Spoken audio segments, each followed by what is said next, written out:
Imagine this. You just got home after talking to people, maybe a hangout, maybe a meeting. Everything felt normal, but then, your mind starts replaying everything. Did I talk too much? Why did I say that? Was that awkward? And suddenly, you can't stop thinking about it. If this happens to you, you're not alone. Overthinking social situations is very common, and it slowly builds anxiety, stress, and self-doubt.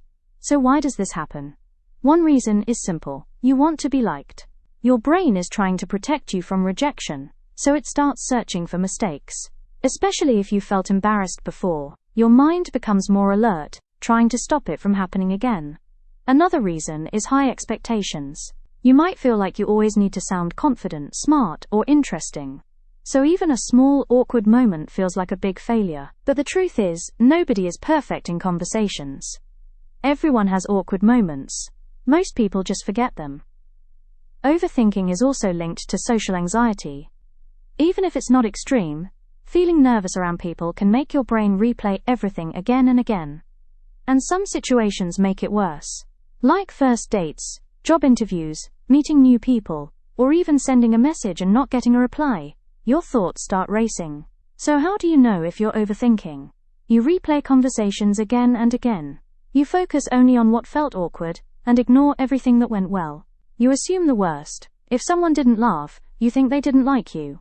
But in reality, they might just be distracted. Not everything is about you. Sometimes, you even feel it in your body. Your heart races, your stomach feels tight, even though the moment is already over. And you might look for reassurance. Asking things like, was I weird? Are you upset with me? Doing this too often means you don't trust your own judgment.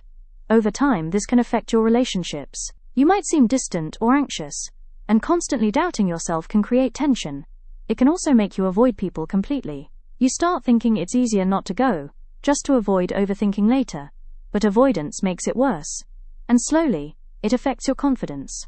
You start believing you're awkward or bad with people, when really, you're just overanalyzing normal behavior. So what can you do? First, question your thoughts. Ask yourself, is it really that bad? Most of the time, it isn't. Second, focus on the present. Take a deep breath. Look around you. Bring your attention back to now. Third, remember the good parts. Not everything went wrong. Your brain just ignores the positive moments. Also, be kinder to yourself. Talk to yourself the way you would talk to a friend. Because you don't need to be perfect. And finally, don't avoid social situations. Face them slowly. The more you experience them, the more your brain realizes there's nothing to fear. At the end of the day, most people are too busy thinking about themselves to analyze you that much. So next time your mind starts replaying everything, pause and ask yourself, is this reality or just my fear? Because sometimes, it's not the situation that's the problem. It's the story your mind is telling you.